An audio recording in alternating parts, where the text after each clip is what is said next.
Hey everyone, Resolute here, and we just got some patch notes. Well, I mean, we got it a couple hours ago, but I couldn't get a video out until now. So, anyways, I really just kind of want to dive into them and discuss how I feel about them, what I'm looking forward to, what I'm not looking forward to, what I think is kind of a good idea. Anyways, just my opinion on stuff, and hopefully you guys will get something out of it. If you like the video and you want to support me, please feel free to subscribe, like the video, get it in the recommendeds. And definitely let me know, comment. I really want to know what you're looking forward to this season and what you're not so looking forward to. So, anyways, enough with the talking, and let's just dive right into it. So we have our new legend for Emergence, which is Seer. After looking at him, after seeing his gameplay trailer, I'm a little worried he's going to be another Horizon. And honestly, it seems like even though the Apex developers, Respawn, they want to make it all about the gunplay, all about the movement and the abilities. It's like a secondary thing. They seem to make these legends recently that are very ability heavy, and it really concerns me. And this legend here, he seems to almost encompass like multiple legends in the sense that he can scan things like Crypto and Bloodhound. He can silence, or not, I wouldn't say silence, but stop abilities for a short period of time, like Revenant. It seems like he does multiple things as a single character, which is, I don't know, it takes away the diversity in the game, and you could just kind of have like a combo legend that does both, like, well, from what we've seen so far, very well. So I'm gonna go ahead and just read through his stuff here and kind of break it down. His passive, I kind of like. Apparently, you're gonna be able to see and hear the heartbeats of nearby enemies while aiming down sights. So whenever you ADS, you'll be able to have a visual and also hear how close they are. That's kind of crazy considering it's going to be good for both ranked arenas and BR, because you'll be able to tell exactly where people are. So we'll see how far the radius is with how far away you need to be detected, but we'll see. But it's kind of cool. I mean, it's kind of cool, but I don't know. We'll see. His tactical is what I'm most concerned about, I should say. You're going to be able to summon micro drones and emit a focused delayed blast that goes through walls, essentially a crypto EMP, kind of. And not only is the EMP going to reveal enemies, but you're also going to be able to interrupt their actions. So I believe their abilities are going to be disabled for a short period of time, as well as any healing actions or anything like that, from what I understand, at least, after reading the notes and watching the media and kind of seeing how people have described him. So really concerning. I think it's kind of too much to be putting into tactical. It feels like it does a whole bunch of things with one. Revenant silence, you throw a ball, right? You throw a ball, and the legend is silenced. They can't use their abilities. Crypto requires an ultimate to use his EMP. Like, I don't know. It seems like a bit much to be in a tactical. So they better have a hella long cooldown. And you can also see the health bars. So it takes away from any sort of game awareness. You can just see how healthy they are instead of actually kind of thinking about who you hit, who you didn't hit, So, I mean, I don't know. I feel like this reduces the skill gap. It just kind of does. It just kind of does everything, reduces the skill gap. So, unfortunate, but, we'll see how it gets nerfed or buffed or whatever when the season actually releases. His ultimate's fine. It seems like a crypto EMP, except instead of an EMP that does damage, it just kind of is a persisting scan. I like that. That's kind of cool. So, yeah, I mean, there's ways to counter it. You can shoot it out. You can, or just kind of move slowly within it. Either one works. So I kind of like it. That's kind of neat. And then he's a recon class character, so he can scan survey beacons, which is fine. I'm not sure if we need another recon character, but it is what it is. I'm not too upset about it. Now, we already discussed the map update, so we're going to go ahead and move on to the Rampage Lmg. So the Rampage Lmg was actually made by Rampart herself. Which I kind of like lore-wise. I think it's neat that as a weapon modder, she's able to make a weapon. It's kind of cool. Not a fan of it being an LMG. I just kind of have a disdain for LMGs in general. They tend to definitely cater towards new players and players that don't quite have things unlocked yet. So I understand why they need to exist, but they're just really annoying to fight against. So I'm not super excited to use it. It has a really slow fire rate, but packs, as they say, one hell of a punch.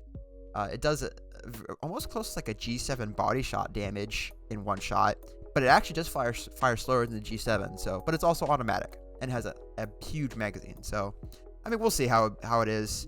It's interesting. It has a Sentinel-like capability where, excuse me, if you put a thermite into it, you can overclock it basically, and it'll fire faster and also be able to knock doors down. That's kind of neat. I like that aspect. So overall, just cautiously optimistic. We'll see how it is. Not a huge fan of using it myself, but you know, I understand why LMGs need to exist. I just would have rather had an energy pistol or something we haven't seen yet. But overall, not too unhappy with it. Now we got a couple quality of life changes.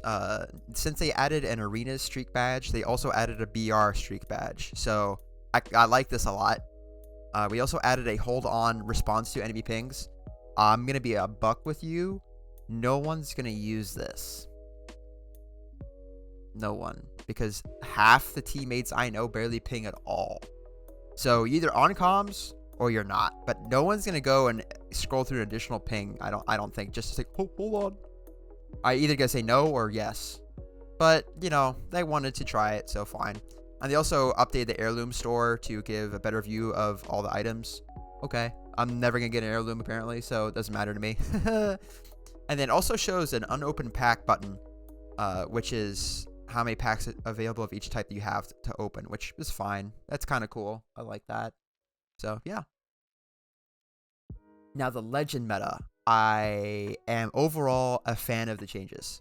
So Fuse, for example, overall a fan. There's his ultimate change I don't necessarily like, but essentially any enemies caught inside the ring of fire from Fuse's motherload, not hit by it, but caught inside of it. So if you're in the circle, then they're now gonna be revealed to Fuse's team.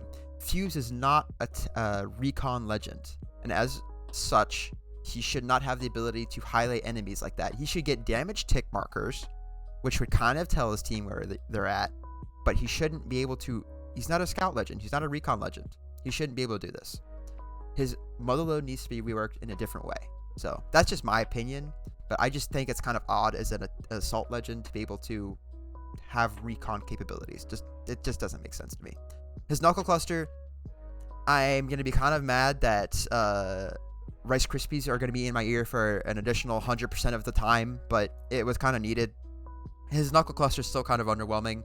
I don't think of much of it when I run into it. So for it to be there an additional, basically double the time now, I'm fine with that. That's overall a good idea, I think. And the Grenadier passive can be toggled to throw ordnance normally, which means you can actually throw sky nades now. I like that change. That is a good change. Good job. Good job, Respawn. For Horizon, I'm so glad they're changing her somewhat.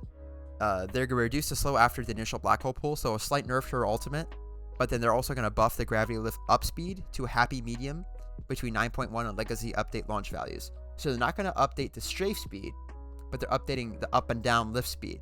So I think that's good. I don't think she should be able to jitter, but she should be able to go up and down fairly fast. So people that have maybe more difficulty tracking movement can still track it up and down, even though it's going to be a little harder, but they're not going to be able to be juking out bullets by doing this back and forth. It's still a slow rotation. So I like that. Great job, Respawn. I hope it works well when the patch lands tomorrow. And then Revenant. Revenant. This doesn't make it any sort of difference to me. In fact, I honestly think it's a slight buff to those who use Revenant, just because the majority of Revenant players I know tend to not look at the meter that shows you how much time's left on the bottom of your screen. So by having an audio cue, now you're going to know in advance when you get sent back, and you might be able to send yourself back before it causes an issue to your team. So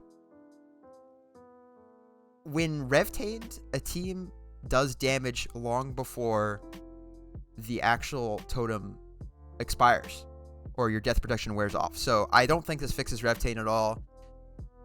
I don't know what they were thinking when they were doing this. It's almost a quality of life change. It doesn't matter. It really doesn't matter. So this is not a fix to Revtained at all, in my opinion. As for Caustic, the gas damage now will start at 5 and increase by 1 every other tick indefinitely. And the cooldown on the tactical has been reduced. And then ultimate cooldown has been reduced. But the duration of the ultimate has also been reduced. So everything's been reduced. And I like this. I think Caustic wasn't quite as feared as he should be. I don't mind standing Caustic gas for an extended period of time. The only thing that bothers me in Caustic Gas really is the slowdown and the visual impairment. That's the only thing that I really don't like about being in Caustic Gas. So glad they're changing some things around, changing some values around, and are making Caustic a little more scary without him being kind of overpowered, you know. So good job, Respawn. Overall, get a thumbs up from Rez. Now, the weapon meta changes. We have a couple things happening to the supply drop. I actually first thought that the GameSpot article that was released was bogus because I saw 1 care package weapon coming out and 2 going in. I was like, no way, Jose. That is just not happening based on false data. Apparently it's true, so I'll eat my words on that. The Alternator and the Spitfire are going into the care package. The Alternator with Disruptor rounds and the Spitfire with buff that I'll actually talk about a little later will be mentioned. And then the Prowler is coming out. So it's coming out. It won't have a full auto mode, and the Select Fire won't be on the ground, so it will just be a burst Prowler. Anyone who uses the Prowler in fully auto, I think, is just kneecapping themselves with it anyways. The burst mode has a higher TTK, and you would argue easier to use. That can be an argument, but it's definitely more effective when used in burst mode, so I don't mind that at all. And then hop-ups. We have the boosted loader, reloading near empty, but not at 0, increases reload speed and overloads the next magazine. I'm really curious to see how that goes. So that'll be equipable to the Hemlock, Burst AR, and the Wingman. And then the Anvil Receiver and Quick Draw are going to be vaulted. So the Anvil Receiver, kind of sad, but in the same vein, it also gives a spot for the 30-30, because one of the issues I had with the 30-30 was that it didn't do anything a flatline or a 301 with Anvils couldn't do, and they also had fully auto and good hip fire. Now that the Anvil Receiver is gone, marksman rifles such as the 30-30 has more of a place, which I appreciate. So good job. I think that was a great idea. We're getting some fully kitted rotation changes.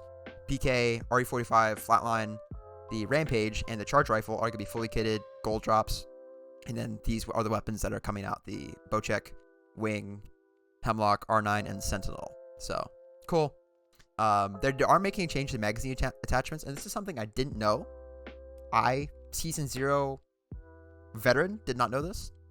That the reload speed increase associated with magazines has been moved to the equivalent stock rarity tier. I didn't know that reload speed increase was associated with magazines in the first place. So the more you know. But that's a thing. They're changing it to stock rarity now, so cool. You know, I don't think in the end it makes too much of a difference, but it is neat. So stocks are more sought after now. So as I said, all stocks now offer increased reload speed. Marksman rifles or marksman weapons now take sniper stocks so that they're not completely useless. So basically G7's getting the sniper stock back, the 33 will get a sniper stock, etc. The TT, even though it's in the care package, is getting a sniper stock. Okay. Sniper stocks on marksman weapons will offer increased stability and sway reduction with slightly reduced handling bonuses from tactical stocks. Okay, cool. Awesome. The L-Star is getting some big changes here. Don't know how I feel about it, but overall I think it won't make too much of a difference.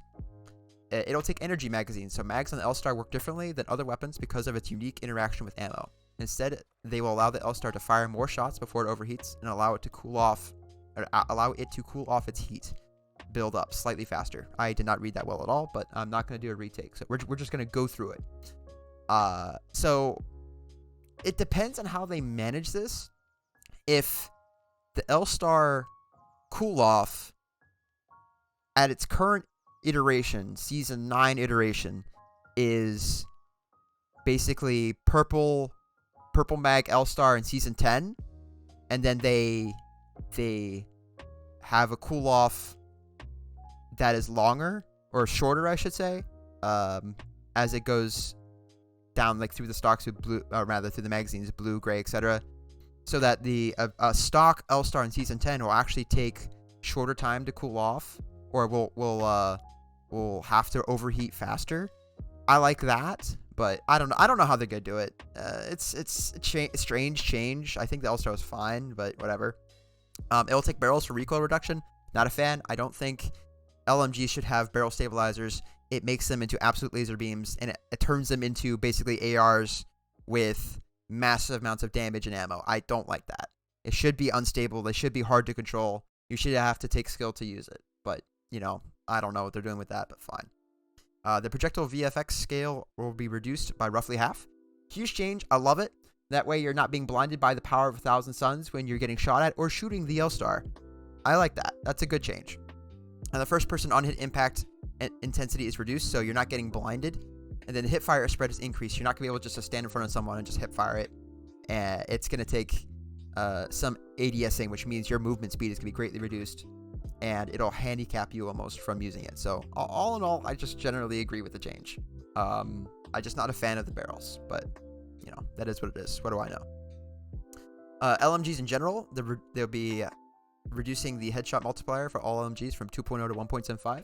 That's a good idea. I like that idea. I don't think that LMG should have a higher headshot multiplier than ARs. I think that's what it was before. So now we're getting more in line with that. And then they're also increasing the limb shot multiplier. Okay, fine. It is what it is. It's fine. I don't really care.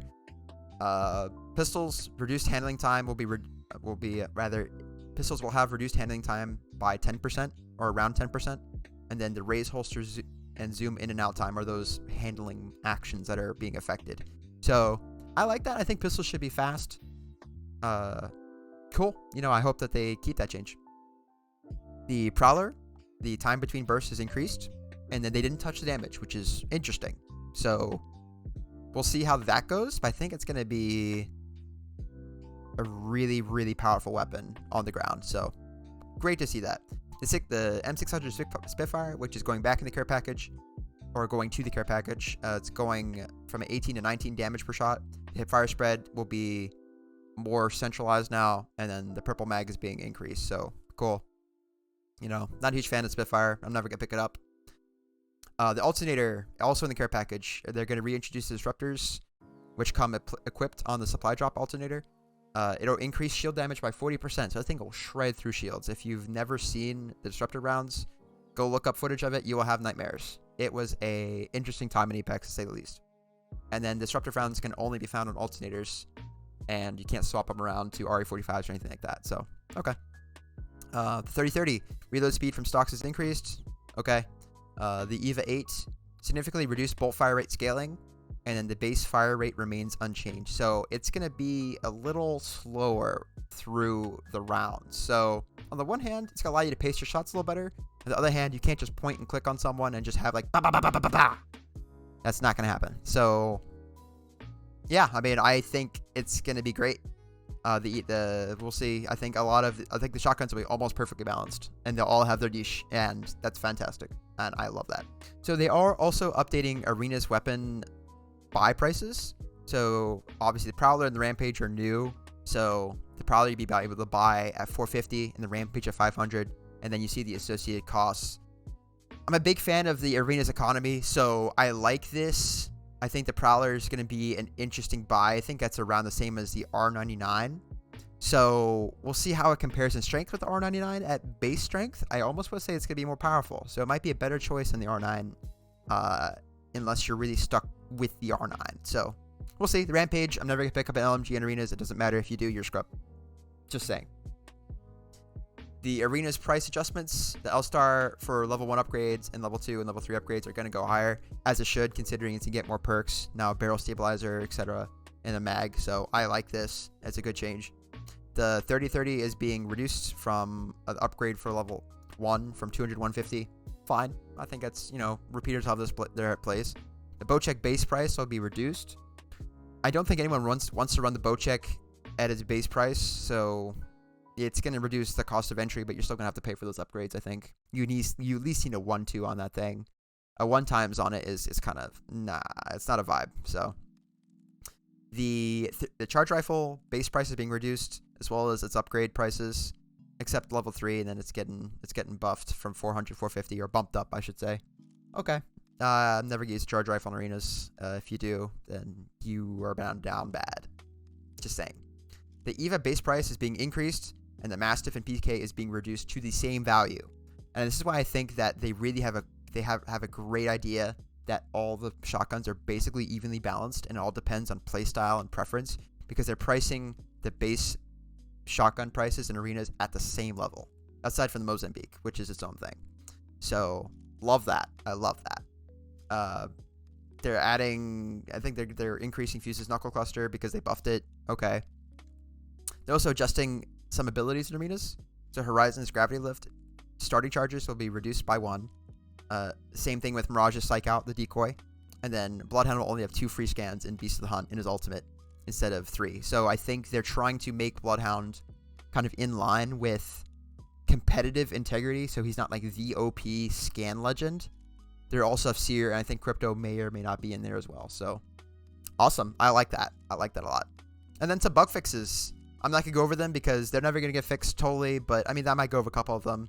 I honestly never knew half of these were bugs in the first place. I honestly just wish they would fix audio. That is the only thing I wish they would fix. And as soon as I see a fix for audio, then I will rejoice and pray to the respawn gods. Until then, cool. Like some of these, I absolutely didn't know it was a thing. So, you know, but bug fixes, feel free to look through those if you want to. And that's all the patch notes. So if you appreciate the content, feel free to leave a like on the video, comment what you're looking forward to, what you're not looking forward to. Do you think Seer is overpowered or underpowered? And if you want to see more, please subscribe. We're on a road to starting to build up a community. I love all the guys that are here, and I really would appreciate the support. I really do appreciate the support, I should say. And if you want to be notified, of course, turn the notification bell on thing. You know the drill. So, anyways, it's been Resolute. I should have change that as my name.